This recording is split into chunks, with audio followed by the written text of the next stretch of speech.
Hi, my name is Beer, and let's start with Wasteland 3. There is nothing better than Wasteland for a classic Fallout fans. To be fair, first Wasteland's general setting and concept became the basis for the first classic Fallout, which later drifted from the roots and became a first-person RPG shooter. So in Wasteland 3 you have to face difficult moral choices and make sacrifices that will change the world around you. And the world itself is really diverse, from scorching deserts to the snowy mountains, where you have to start from scratch, build a new base, find a snow-worthy vehicle, train new recruits, and fight your way through hostile frozen wastes, or talk your way out. Here choices matter, and you know, here you'll find lots of dialogues and most of them are really funny. Here you'll find a lot of action and drama. Well, a bit less than the usual amount of drama in your family, especially when your alcoholic uncle argues with your sexy aunt about aliens or, you know, Jesus, but still entertaining as hell. Remnant from the Ashes. This is a third-person RPG shooter where the world has been thrown into a chaos by an ancient evil from another dimension. Or as one gamer on Steam pointed out, they just ripped off a plot from Neverending Story. That's a shame, but in general this is a great game. If I had to describe it in one word, it would be an RPG Dark Souls with guns. He as one of the last remnants of humanity, you must set out alone or alongside up to 2 other survivors to face down hordes of deadly enemies, rebuild and retake what was lost. The strongest side of the game is various guns and weapons. They are really good looking and fun to use. You know how in some games you get a nice looking gun, but there is no real satisfaction to shoot it? Well, that's not the case in Remnant. Also, people are praising the Great Cop mode, so you can play the game with your mother-in-law and have some nice bonding together. Undertale. In this RPG, you control a human who falls underground into the world of monsters. Now you must find your way out or stay trapped forever. Killing is unnecessary, you can negotiate out of danger using a unique battle system, although usually your answers just angers the monsters and you have to fight them anyway. Here you'll also find an original art and soundtrack brimming with personality and character-rich story with an emphasis on humor, although that humor can be a bit annoying because it's pretentiously naive and you feel that the writer is mocking you all the time. Yeah, I know what that reminds you, shut up. The game itself is really original, and if you avoided it somehow, now is the time to correct this mistake of your life, because in Undertale you can become friends with all the bosses, date a skeleton, and be friends with many dogs. Game is created mostly by one person, and that is impressive. Also, 2 episodes of Undertale 2, called Deltarune, are free to play on Steam, just go and download them.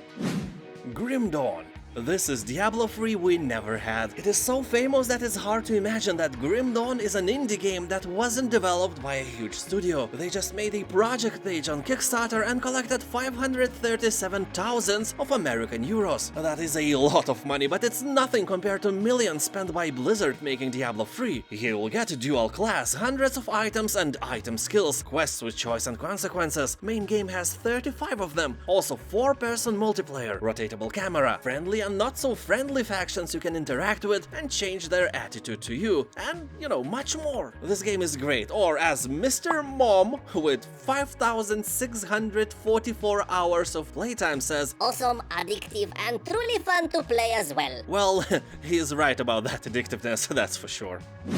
Kingdom Come Deliverance. This game is basically a realistic Skyrim set in medieval Europe. It has a great story, interesting missions, and the world is truly beautiful. Game has a really cool curve of learning and makes you get better at it all the time. At the beginning you will be beaten by a random town drunk, and after you spend some 80 hours in game, you can kill a small army with a few swings of your sword. Here you'll find a massive open world filled with castles, villages, beautiful fields, and forests. Also an non-linear story where you can solve quests in multiple ways and then face the consequences of your decisions. People on Steam are talking that Deliverance is a good name for the game because developers have truly delivered a great game.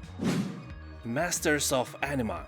Every list should have some over-discounted game that is so cheap no one even cares if it has some flaws. But the case with Masters of Anima is that it has very positive reviews on Steam, meaning that this is a really great game in general. This is an action RPG adventure game where you can amass an army of magical guardians. During your adventure, learn to control new types of guardians, each with their own unique abilities useful for exploring the world, as well as for taking down creepy bosses on your way. People on Steam are talking that you will enjoy game mechanics and voice dialogues. The main cons are that the game is a bit shallow and it has no map. But dude, it costs like a 1 beer can in my local grocery store in Vilnius. This price is a joke, you know, like your salary, and hope that boss will raise it one day.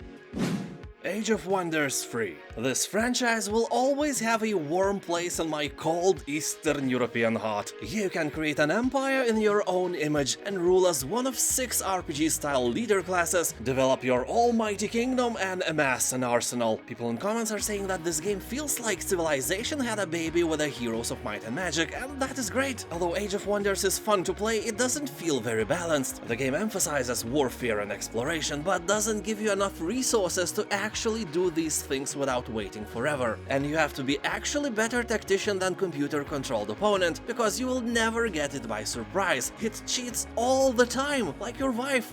I'm kidding, or not, I don't really know her, to be fair. Kingdoms of Amalur: Re-Reckoning.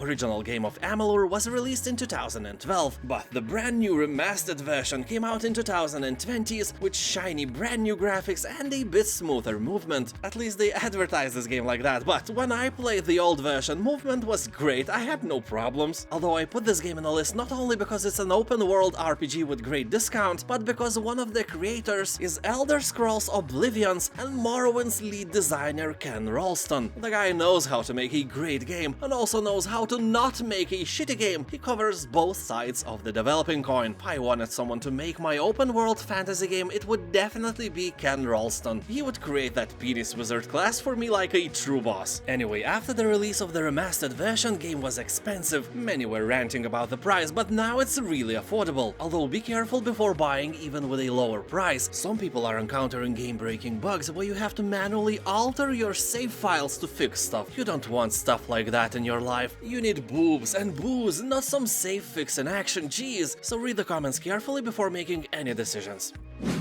Children of Morta. This is a hack-and-slash RPG game, but it's not for everyone. For example, it's not for me at all, because I don't like stories about cute, cozy families, about love, and, similar drama. I want good action, or if it lacks action, it has to be really good drama, like American Beauty, 7 Pounds, Parasite, or Arrival. But this game wants to be both hack-and-slash Diablo and a drama about family. Imagine someone creating a mishmash of a game like Doom, where after killing demons and crushing skulls, you have to go home and raise your children, change diapers, go with your dog, kiss your wife, and then go back to killing demons again. I'm sure that game would be played by the same people who play Children of Morta. So that doesn't click for me, but I know plenty of people who like this drama stuff and adore this particular game. And if you are one of them, keep in mind that Children of Morta has very positive reviews, and in general it's a really good game for drama people. Middle-earth: Shadow of War. The graphics and the world of this game captures the essence of Middle-earth absolutely perfectly. The story is nice and the combat is amazing and satisfying. Here you will feel a bit overpowered combat god, but that won't affect the gameplay itself. You will always get some really hard adversaries to test the strength of your balls. But not in the beginning though. At first you will die a lot because, you suck. Don't worry, that will pass. Also, you can ride a huge hyena here, control minds of the orcs, and climb buildings like that guy in Assassin's Creed. And now consider subscribing for more videos like that. Thank you for watching, have a nice day, and I'll see you next time, bye!